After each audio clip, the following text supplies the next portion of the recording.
Hello and welcome to this video where we look at how to use NewsWhip Spike after a crisis. After a situation has passed and the dust has settled, it's important to reflect on the event. Is there any damage that needs repaired? What information can be gathered to help inform your future actions? It's hard for me to replicate exactly, so please forgive me, but I'll try to show the free evaluative steps you can take after a crisis with some example combined timelines. First, compare the overall crisis to your response using the total interactions metric. For this, you should have two separate searches. One is the crisis keywords in general, and the second is a duplicate but with your response keywords. This will give you an idea of how much of the interest was in articles aligned with your narrative and how effective your response was. Were you able to take hold of the situation? Did the articles that feature your response compete or falter in terms of interactions? What were the dominant opinions on each network? Was there a particular location or demographic that responded more negatively? Take note of what you can improve upon for next time. These comparison charts are solid visual data to add to any retrospective report of the crisis.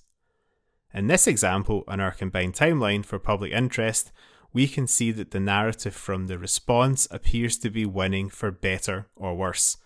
The initial crisis keyword search rises with the response but then drops off. In many cases, this would look like a success. Next, compare the overall crisis with previous situations using the total interactions metric. Again, this is quite similar to the previous stage, and you will be well prepared to move on to this step after establishing your previous crisis dashboard beforehand. With the crisis over, you will be able to compare these with the full story told. Here we can see a previous crisis compared to a recent crisis. The recent crisis has significantly lower public interest and interactions compared to the previous crisis across the same story lifecycle.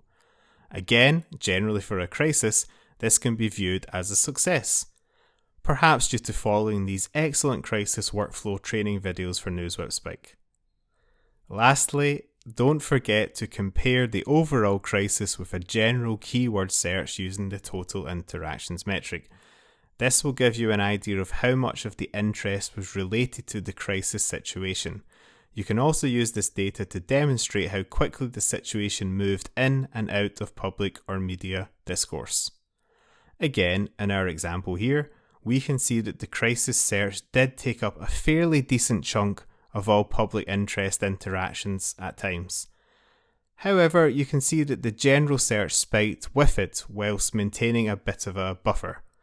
I'm sure you will be more analytical compared to my vagueness in a real life use case example.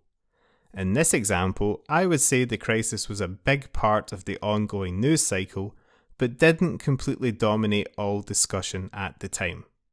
As you can see, conducting a retrospective analysis of a crisis using NewsWhip Spike can help you understand what worked and what didn't. This will surely help you in future to prepare and minimize any potential damages. That's the end of the crisis workflow. Thanks for sticking with me.